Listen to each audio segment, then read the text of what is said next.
ಇದುವರೆಗೂ ನಾವು ಮಾಡಿರ್ತಕ್ಕಂಥ ಎಲ್ಲ ವಾರಗಳಲ್ಲೂ ನಾವು ಯಶಸ್ವಿಯಾಗಿದ್ವಿ. ಇದ್ರ ಮೇಲೆ ನಮ್ಗೆ ತುಂಬ ನಂಬಿಕೆ ಇತ್ತು. ಅದೇ ಪ್ರಕಾರ ಆಗಿದೆ. ಅನ್ನೋದಕ್ಕಿಂತ ಮುಂಚೆ ನಾವು ಒಂದೊಂದು ಆಪರೇಷನ್ಗೆ ಒಂದೊಂದು ಹೆಸರಿಡ್ತಾ ಬರ್ತಿದ್ದೀವಿ. ಇದು ಅದ್ಭುತವಾದ ಒಂದು ಹೆಸರು ಆಗಿದೆ ಅಂದರೆ ನಾವು ಆಪರೇಷನ್ ಆಕ್ರಮಣ, ಆಪರೇಷನ್ ವಿಜಯ, ಇಂಥ ಎಲ್ಲ ಯುದ್ಧಗಳು ಮುಂದೆ ನಡೆದ ಎಲ್ಲ ಯುದ್ಧಗಳು ಹೆಸರಿಟ್ಟಿದ್ದೆವು.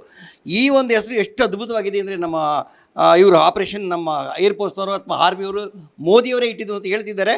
ನಮ್ಮ 26 ಜನ ಭಾರತೀಯರು ತಮ್ಮ ಕುಂಕುಮವನ್ನು, ತಮ್ಮ ಸಿಂಧೂರವನ್ನು ಅಳಿಸ್ಕೊಂಡು ಅಳುತ್ತಾ ಇದ್ದರು.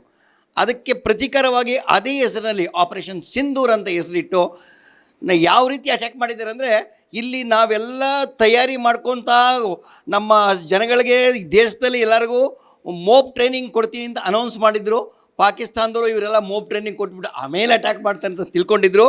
ಮೋಪ್ ಟ್ರೈನಿಂಗ್ ಕೊಡೋದಕ್ಕೆ ಒಂದಿನ ಮುಂಚೆನೇ ರಾತ್ರಿ 1 ಗಂಟೆಗೆ ನಮ್ಮ ಭಾರತೀಯ ವಾಯುಸೇನೆ ಬರೀ 25 ನಿಮಿಷದಲ್ಲಿ 9 ಕಡೆ ಟೆರರಿಸ್ಟ್ನೇ ಚೂಸ್ ಮಾಡಿ ಆ ಜಾಗದಲ್ಲಿ ಅಟ್ಯಾಕ್ ಮಾಡಿ ಹೆಚ್ಚು ಕಮ್ಮಿ 100 ಜನ, 26 ಜನ ಅರ್ಶಿನ ಕುಂಕುಮ ಕಿತ್ತವ್ರಿಗೆ, 100 ಜನ ಪಾಪಿಗಳಿಗೆ ಬಲಿ ತಗೊಂಡಿದ್ದಾರೆ.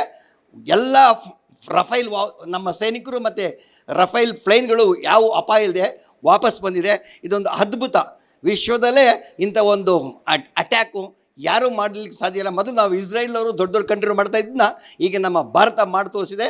ನಾವು ಯಾವುದಕ್ಕೂ ಕಮ್ಮಿ ಇಲ್ಲ ಅಂತ ಪಾಕಿಸ್ತಾನಕ್ಕೆ ಎಚ್ಚರಿಕೆ ಗಂಟೆ ಕೊಟ್ಟಿದ್ದೀವಿ. ಇನ್ಮೇಲೆ ಇದೇ ಥರ ಗ್ರಾಂಚಾಲಿ ಮಾಡಿದ್ರೆ ಪಾಕಿಸ್ತಾನ್ಗೆ ಉಳುಗಾಲ ಇಲ್ಲ.